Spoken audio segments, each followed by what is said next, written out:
Well, more and more artificial intelligence tools continue to be introduced, some of them used for good, others not. Kids in our country are being targeted. The Canadian Anti-Fraud Centre reports a 340% spike in youth-targeted scams since AI tools became more popular. Mohit Rajhans is the founder of ThinkStart Inc., and he joins us this morning. So this conversation is just going to continue, and parents need as much help as they can, Mohit. So what exactly is changing as far as AI is involved in scams?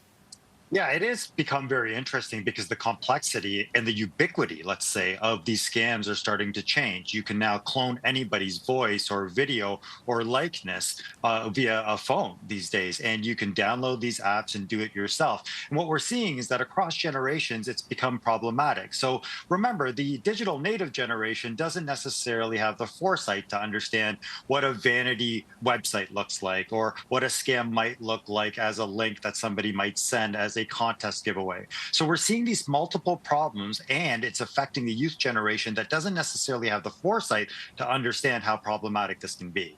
So what's the end game, though? Why would they target kids? I think it's just this naivety associated with how quickly you can get into some of these payment systems. So, for example, many kids are using digital technology just to either get around or stay connected with their parents, but they're often tied to actual payments that their parents have, or other gaming systems, for example, that have different types of currency involved. And so it becomes easier to target this demographic because they know what they're connected with, and they think to themselves, yes, this could be a notification, or yes, this could be a contest I'm interested in, without thinking twice about just how many different problems can unfold. Is this also showing up in schools?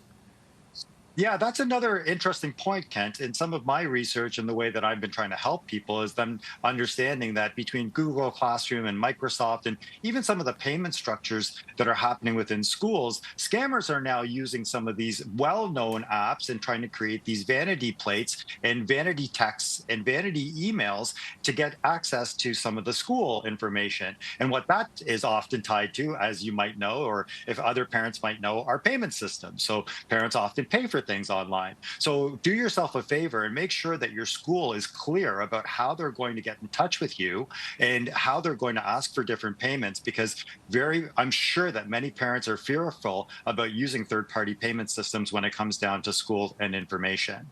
Are there other ways that schools and parents can get involved to sort of mitigate all this? Well, I mean, there's a call for action on two fronts. One, the government needs to be a little bit more proactive in having a standardized website so parents can actually and people can go to understand what scams are rampant and what people should be warned about.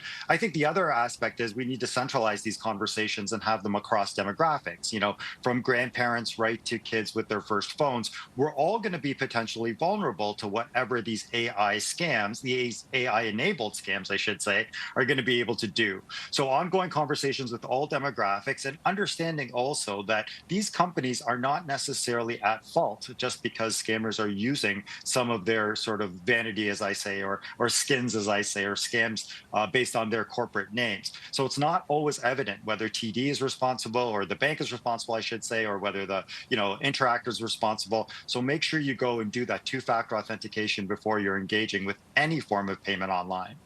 Well, there's certainly a lot to keep up with, and it will continue to be that way. Mohit, we always appreciate your advice. Anytime, Ken. Thanks a lot. Now, if you'd like to learn more about AI and about the work that Mohit is doing, you can go to thinkstart.ca.